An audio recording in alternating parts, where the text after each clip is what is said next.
Tunghayan ngiti niyang pakita sa media. Ano kayang hiwaga ang itinatago niya? Kahit kapintasan niya'y nagagawa niyang maganda.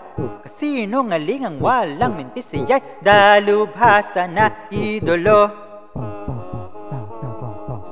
Anong kinain mo? Paborito mong libro? Anong lugar tinutungo tuwing nagliliwaliw? Di pa kumakain, yan ay lihim lang. Ano man ang iyong itanong sa'y nakakalusot, walang pakialam, laging kumikinang. Kala'y kilala na hindi pala mistulang kay times, hindi iyan, yan, hindi ito, toto. Ano ang tipo mo? Irog mo, sumagot naman. Ang umibig sa isang kanino man, walang kamalayan. Di alam kung paano yun, tunay ba o hindi ay di malaman. Salitang kayang makaakit, kanyang sinasambit. Sila'y muling napaibig, kanilang mata'y iyong naakit. Ikaw talaga isang dakilang idol, ikaw lamang ang siyang natatangi. Isang nilalang mula sa bituin, isang ngiti mo lang at gusto kita na bibighani mo na naman muli ang lahat.